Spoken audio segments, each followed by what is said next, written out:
오늘 계시록 7장 본문은 하늘에서 이루어지는 그 천상의 예배가 조금 더 확대되어진 모습을 보여주고 있습니다. 이전에는 그 보좌가 있고 내 생물과 24장로가 찬양하고 서로 화답하는 모습이었다면 오늘은 조금 더 확대되어진 예배의 모습인데, 그 예배의 모습의 핵심은 뭐냐면 흰옷을 입은 새벽 이슬 같은 주의 청년들이라고 기록되어진 시편 110편 말씀에 부합하는 동일한 14만 4천 명이 등장하는 겁니다.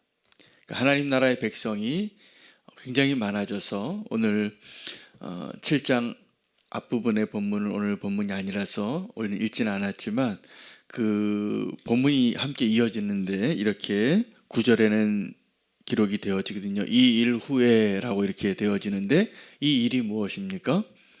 이 일은 그 하나님의 그 예배의 장소에 각 지파마다 12,000명씩 그 사람들이 나와서 뽑혀서 하나님을 예배하는 하나님의 백성들이 등장하는 거예요.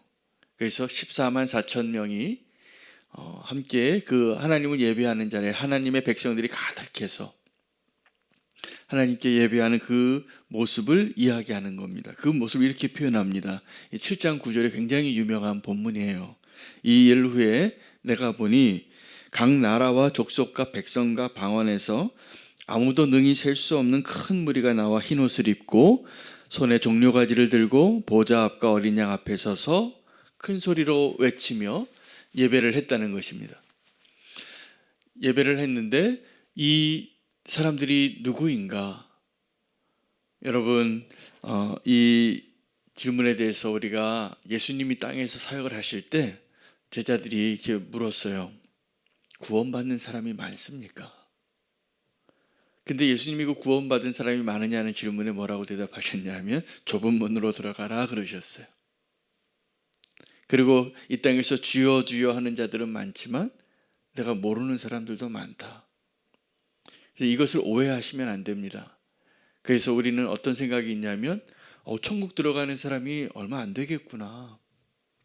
우리 교회 성도가 만약에 100명이면 좁은 문에 들어가는 사람은 한두 명밖에 안 되겠구나. 이렇게 생각하실 가능성이 높은데 이것은 그 천국에 구원받은 사람의 숫자가 적은 걸 의미하는 게 아니라 구원을 받으려면 좁은 문으로 들어가야 된다라고 말씀하시는 거예요. 근데 천국에 오늘 우리가 소망이 되는 이유는 나라와 민족과 백성과 방언 가운데 모든 민족 가운데 천국에 그 누구도 능히 셀 수 없는 수많은 구원받은 자들이 있을 거라는 거예요. 그리고 하나님은 그 수가 찰 때까지 일하실 겁니다. 하나님은 선교의 하나님이신 거예요. 구원의 하나님. 그런데 이 선교의 하나님의 목적이 뭐냐면 그 나라와 민족과 백성과 방언 가운데 그 누구도 셀 수 없는 수많은 무리들이 하나님 앞에 나와서 예배하는 그 완성된 예배를 꿈꾸시는 거예요. 선교의 완성이 뭐라고요? 예배예요. 하나님이 꿈꾸시는 그 예배를 오늘 우리가 알고 보아야 하는 겁니다. 그 똑같은 질문을 그래서 오늘 13절에 보면 9장 13절에 보면 장로 중에서 한 사람이 그 24장로 중에 한 사람이 요한에게 와서 질문을 하는 겁니다. 너는 이 흰 옷을 입은 자들이 누구고 어디서 왔는지 아느냐고. 알 리가 없죠. 요한이 당신이 아십니다. 내게 좀 알려주십시오. 이렇게 대답을 하는 겁니다. 그런데 이제 그 흰옷을 입은 사람들이 과연 누구인가? 그래서 그 흰옷을 입은 사람, 여기서 흰옷을 입은 사람은 시편 110편에서 다윗이 보았던 그 천상의 예배에서는 새벽 이슬과 같은 주의 청년들이에요. 똑같은 사람들을 요한이 묘사한 것과 다윗이 묘사한 것이 좀 다르지만 동일한 장면을 본 거라고 보시면 됩니다.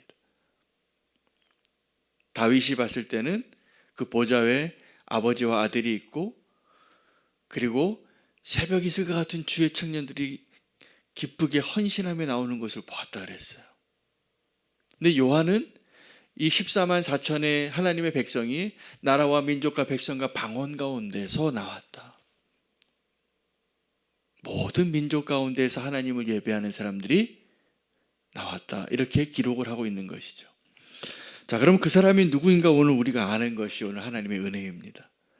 자, 흰옷 입은 사람들, 새벽 이슬과 같은 주의 청년들이 누구이냐 하면 첫째, 큰 환난을 통과한 자들이라는 거예요.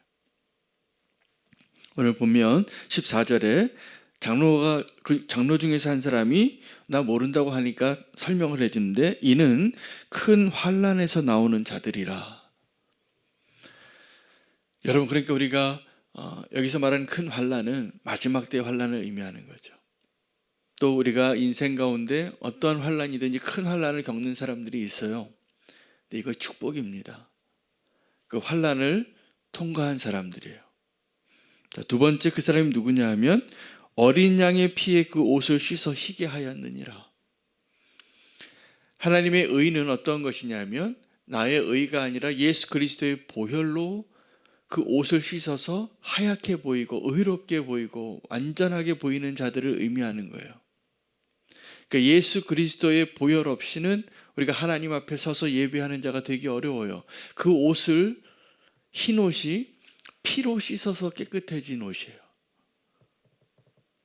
예수 그리스도의 보혈로 그 언약 가운데 들어가는 사람을 의미하는 겁니다. 우리 어제 성찬 예식을 함께 나누었는데 우리가 함께 나눈 그 떡은 예수 그리스도의 몸에 생명의 떡이 생명을 주시는 것이고 예수 그리스도의 흘린 보혈은 언약으로 우리의 더러워진 우리의 옷을 깨끗이 씻어주시는 그 언약의 피인 거예요. 그 보혈로. 자, 세 번째 그 사람들이 누구냐면 15절에 하나님의 보좌 앞에서 성전에서 밤낮 하나님을 예배하는 자라는 거예요. 그들이 하나님을 예배하니까 하나님이 그들에게 성막을 치신다는 거예요. 그 예배를 받고 싶으셔서 예배하는 자들이라는 것이죠. 흰옷 입은 사람들이.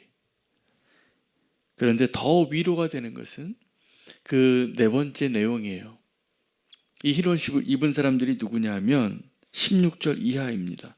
그들이 다시는 줄이지도 아니하고 목마르지도 아니하고 해나 아무 뜨거운 기운에 상하지도 아니하리니 이는 보좌 가운데 계신 어린 양이 그들의 목자가 되사 생명샘으로 인도하시고 하나님께서 그들의 눈에서 모든 눈물을 씻어 주실 것임이라. 자, 그들은 이제 배고프지도 않고 목마르지도 않고 상하지도 않고 그 하나님의 은혜 가운데서 있을 수 있는 이유가 뭐냐 하면 그들의 목자가 어린 양이시기 때문이라는 거예요. 여러분 시편 말씀 기억하시죠? 여호와는 나의 목자시니 나를 생명멜가로 인도하시고 내가 만족하는 거예요. 내가 아무 필요가 더 느껴지지 않는 거예요. 여러분 그것이 얼마나 큰 은혜인지 알아야 됩니다. 우리는 목자는 필요 없고 목자의 선물에만 늘 관심이 많았어요. 근데 우리의 목자가 누구인가를 알게 되면 진정한 위로와 그분이 모든 눈물을 닦아주시고 모든 아픔을 위로하시고 줄이지 아니하고 목마르지 아니하고 주님과 함께하는 그 은혜 때문에 정말 가장 안전한 거예요. 목자와 함께 있을 때. 오늘 그 사람들이 누구인가? 이 장로 가운데 한 사람이 나와서 질문한 것. 두 가지 질문을 했어요. 너는 이 흰옷 입은 자들이 누구이고 어디서 왔는지 아느냐고. 이 흰옷을 입은 자는 누구냐면 네 가지 답변을 드렸죠. 큰 환난을 통과하고 어린 양의 피로 옷을 씻어서 흰옷을 입은 자들이고 성전에서 늘 예배하는 자들이고 예수 그리스도 그 어린 양이 목자 되시는 것을 경험하는 자들이에요. 그 사람들이라는 거죠. 어디서 왔냐고요? 7장 9절에 설명해요. 모든 민족 가운데서, 모든 사람들 가운데서. 여러분 사실은 오늘 이 7장 요한계시록 9장 7장은 사실은 왜 이렇게 보여주셨을까? 사실은 이 마지막 때에 일어날 일에 완성된 예배의 모습이거든요. 완성된 예배의 모습. 그 뒤에는 이제 심판과 마지막에 새하늘과 새 땅이 하늘에서부터 거룩한 신부와 같이 임하는 하늘의 도성이 예언이 되어지지만, 오늘 7장까지만 읽어도 요한계시록을 다 읽은 것과 똑같은 거예요. 마지막 때에 그 완전한 예배의 완성을 우리가 보아야 할 천국의 완성된 그림을 보여주고 있기 때문입니다. 얼마나 큰 소망인지 모르겠어요. 오늘 이 요한계시록 7장의 완성된 예배의 모습이 우리에게 왜 중요하냐 하면 그 가운데 우리가 있기 때문이에요.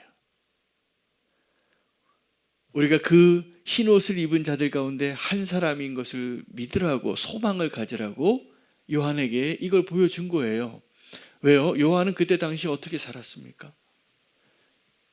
예수님을 전하다가 마지막 남은 사도가 돼서 고난 가운데 반모섬에 갇혀서 비참한 모습으로 자기는 나이 들어서 늙어가고 소망이 없어져 가는 그때, 다른 사람들은 다 나를 바라보고 그래도 예수 믿는 것을 지키려고 하는 사람들이 남아있을 때 포기하지 말라고, 낙심하지 말라고, 너희가 지금 이 땅에서 이런 큰 환난을 당하고 비참하게 살아가지만 천상에서 너희의 진짜 모습을 보라고. 그게 목적이에요. 요한계시록을 기록한 목적이에요. 1차 목적이에요. 요한을 위로하는 거예요. 그때 당시에 초대교회 성도들을 위로하는 거예요. 객관적으로 비교해본 지금 우리의 삶과 초대교회 성도들의 삶을 비교한다면 훨씬 어려운 환난 가운데 그들이 있었어요.